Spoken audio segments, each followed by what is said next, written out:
नमस्कार, आप देख रहे हैं 9 भारत समाचार। नमस्कार, आप देख रहे हैं नव भारत समाचार। मैं हूं नेहा राठी। आइए देखते हैं आज की बड़ी खबर।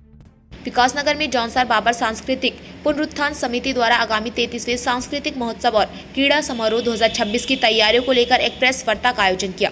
समिति का मुख्य उद्देश्य क्षेत्र की वैभवशाली संस्कृति को बचाना और युवाओं को नशे की लत से दूर कर खेलों से जोड़ना है। इस वर्ष महोत्सव में कबड्डी लीग समेत कई पारंपरिक और आधुनिक खेल आकर्षण का केंद्र रहेंगे। विकासनगर के एक निजी होटल में आयोजित इस प्रेस कॉन्फ्रेंस में समिति के अध्यक्ष नरेश चौहान और अन्य पदाधिकारियों ने आगामी कार्यक्रमों की रूपरेखा साझा की।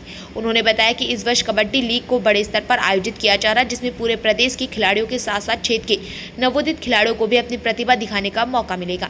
ये खेल उत्तराखंड कबड्डी फेडरेशन के बैनर तले संपन्न होंगे। बताया कि आगामी 6 जून से शुरू होने जा रहे इस 3 दिवसीय खेल महोत्सव का शुभारंभ सूबे के मुख्यमंत्री पुष्कर सिंह धामी करेंगे। कहा कि क्षेत्र की विलुप्त होती संस्कृति को पुनर्जीवित करने के लिए महोत्सव में महिलाओं के लिए रासू और पुरुषों के लिए जंगबाजी जैसे पारंपरिक नृत्यों का भव्य आयोजन किया। खेलों की बात करें तो कबड्डी के अलावा वॉलीबॉल, रस्साकशी और कैरम जैसी प्रतियोगिताएं भी आयोजित की जाएंगी। साथ ही कक्षा 12 तक के छात्र छात्राओं के लिए सामान्य ज्ञान प्रतियोगिता भी आयोजन रखा गया है। समिति के पदाधिकारियों का मानना है कि ऐसे आयोजन से न केवल युवा शक्ति एकजुट होगी, बल्कि अपनी जड़ों और संस्कृति के प्रति उनका जुड़ाव भी गहरा होगा। जैसे रहता है हमारा हर वर्ष हम लोग जो प्रतिभाएं नई नई खेल कूद के क्षेत्र में वो आगे आए, उनके लिए हम लोग ये आयोजन रखते हैं। हमारा जो खत बहलाड़ एक 15 गांव की जो एक हमारी पूरी खत है, तो उसके द्वारा हर बार हम लोग खेलकूद रखते हैं। लेकिन इस बार हम लोगों ने थोड़ा हटके खेलकूद की प्रतियोगिता रखी है, जिसमें कि उत्तराखंड लेवल से जो हमारे जो लीग करवाया जाएगा कबड्डी का, उसमें पूरा उत्तराखंड से और जौनसार बावर से जो लड़के आने हैं उनको एक अलग अलग समूह में 16 टीमें बनेगी और उनका एक लीग करवाया जाएगा।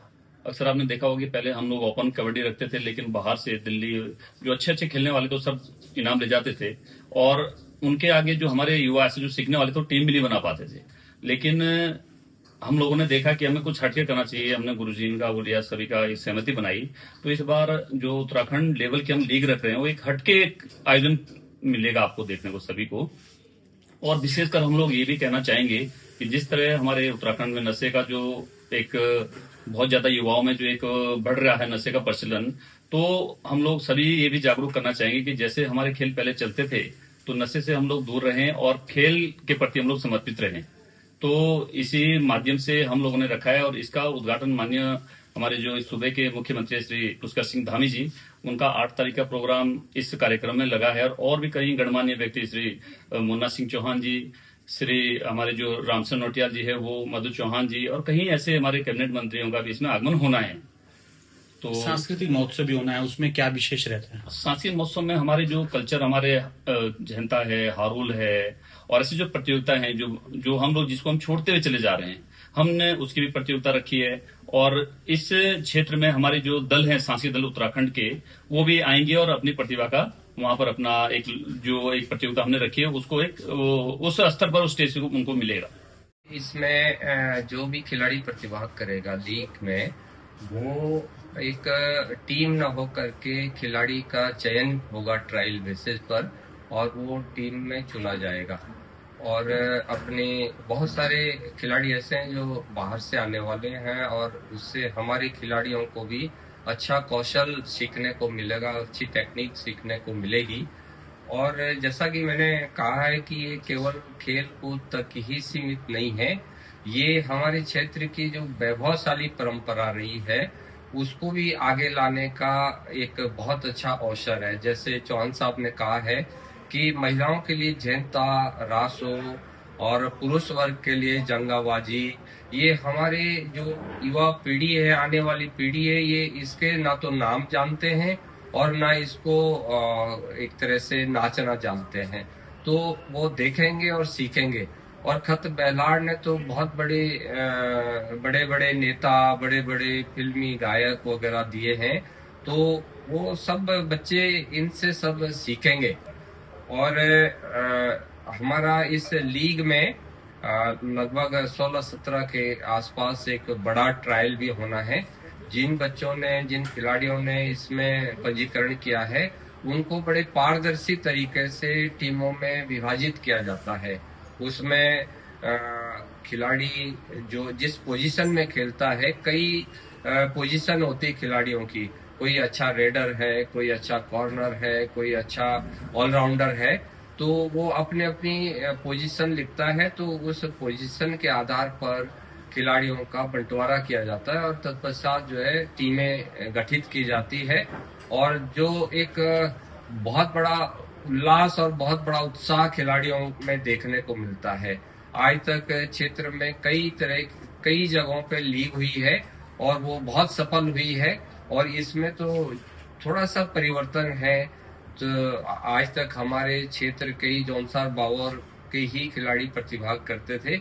इस वर्ष पूरे उत्तराखंड के खिलाड़ी आ रहे हैं, तो एक हटके और अनोखा प्रतियोगिता होने जा रही है। जिस प्रकार से फेडरेशन वगैरह में खेलते हैं खिलाड़ी, उनको आगे उसका वो मिलता है फायदा, तो ये यहाँ से क्या? बिल्कुल।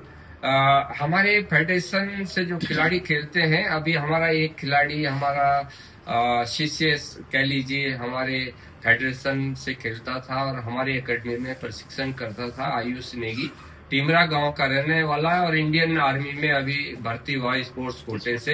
ये भी एक क्षेत्र के लिए बड़ी खुशी की बात है। और फेडरेशन से अभी जो 38वां राष्ट्रीय खेल हुआ था, उसमें हमारे उत्तराखंड ने मेडल जीता है और खेल दिवस के अवसर पर हमारे क्षेत्र के जौनसार बावर के 5 लड़के बॉयज और 1 लड़की को 3-3 लाख रुपया सरकार की ओर से प्रोत्साहन राशि दी गई है। वो भी एक बड़ा अचीवमेंट था क्षेत्र के लिए। और इसी तरह से अभी उत्तराखंड के हमारी एक लड़की अंतर्राष्ट्रीय स्तर पर जीत के आई है, इंडिया की टीम जीती है और बीच कबड्डी में। और बालक वर्ग की हमारी सिल्वर मेडल लाई है, उसमें उत्तराखंड के 2 खिलाड़ी यथार्थ देशवाल और एक और खिलाड़ी हमारे उत्तराखंड से खेला है। तो ये अच्छा खबर है और हमारी जो फेडरेशन है उसके लिए भी बहुत अच्छी खबर है। तो उनका बड़ा स्वागत हुआ हरिद्वार में। तो इसी तरह से हम लोग भी जो खिलाड़ी अच्छा खेलता है, मेडल जीत के लाता है, उनको हम अपने एकेडमी में स्पेशली उसका उत्साह बढ़ाते हैं, उनका सम्मान किया जाता है।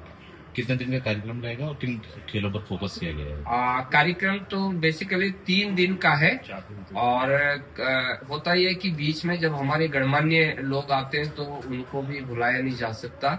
उनको भी एक साल में मौका मिलता है उनसे कुछ मांगने का, उनकी बात सुनने का। तो कभी कभी मौसम भी दखल अंदाज कर देता है, तो 4 दिन तो लग ही जाते हैं, क्योंकि बड़े संख्या में टीमें भी भाग लेती है। और इस वर्ष थोड़ा सा जैसे पिछले वर्ष स्टेडियम का घोषणा हुई थी, वो काम अभी शुरू नहीं हुआ है। तो थोड़ा सा हमारे पास कबड्डी के जैसे 2 ग्राउंड है, तो वॉलीबॉल का एक ही ग्राउंड रहता है, तो उसमें थोड़ा